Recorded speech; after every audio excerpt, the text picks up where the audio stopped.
My name is Justin Barhite, and I'm a sixth-year graduate student at the University of Kentucky, working with Kate Ponto. My research focuses on traces, which are interesting for a lot of reasons, one of which is that traces are compatible with lots of different kinds of structure. For example, the trace of a sum of matrices is the sum of the traces, and the trace of a tensor product is the product of the traces. I study broad generalizations of trace and its properties, such as the interaction of traces with a pairing that puts together two objects to produce a third. And in the presence of a pairing like this, sometimes we see a sort of adjointness relationship between trace and a dual notion of cotrace, which I needed to define in order to make this relationship precise. The motivating example of such a pairing comes from Hochschild homology and cohomology, and it pairs a class in kth Hochschild cohomology with a class in the kth Hochschild homology to produce a class in the 0th Hochschild homology. It's pretty straightforward to describe this pairing. A class in the kth Hochschild homology is represented by an element of the bimodule n, tensored with k elements from the ring R, and a class in the kth Hochschild cohomology is represented by a map from k tensored copies of R to the bimodule M. So we can simply evaluate the map at those elements of the ring to end up with an element of M tensor N. And this mapping is well defined on homology and cohomology classes. So the main example that motivated my work was this theorem of Joseph Lipman. So given a finitely generated projective module over a commutative ring R and an R module M, which we'll think of as an RR bimodule, and let's also write S for the endomorphism ring of F. So with this setup, the following diagram commutes. We start out with a Hochschild cohomology class and a Hochschild homology class, but with different rings, which means we can't pair them together right away.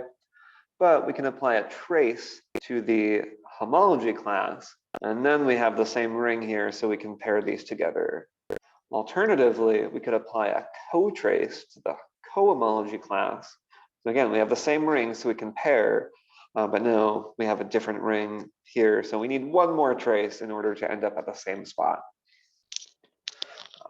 And I showed that this theorem of Lipman's is an example of a much more general compatibility between bicategorical traces and cotraces. Bicategorical traces are an invention of Kate Ponto, but these cotraces were something that I needed to formulate in order to turn this theorem of Lipman into category theory.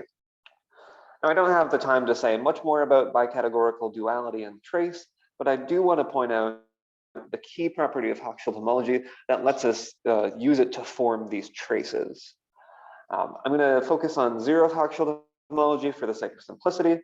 And this property is that if we have an RS bimodule and an SR bimodule, we can tensor them together in either order. And then if we apply Hochschild homology, we end up with the same thing. And so if we want to figure out what a notion of coshadow and cotrace should be, it's helpful to think about what sort of analogous property 0th Hochschild cohomology has. And what we find is that if we have two RS bimodules, the 0th Hochschild cohomology of R with coefficients in Hom S Mn is naturally isomorphic to the 0th Hochschild cohomology of S with coefficients in Hom R Mn, for the simple reason that both of these are just the RS bilinear maps from M to N.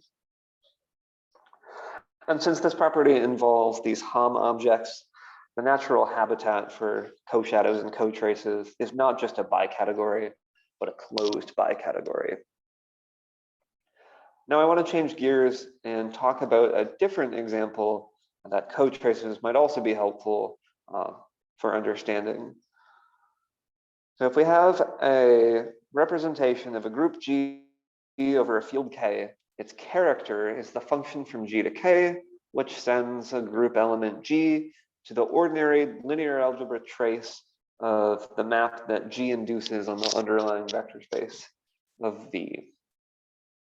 And then if we have a subgroup H of G, we can restrict G representations down to H representations by viewing V as a module over the group algebra KG, and tensoring over KG with KG restricted to be a KH KG bimodule. Or we can induce an H representation up to a G representation by tensoring over KH with KG restricted to be a KG KH bimodule.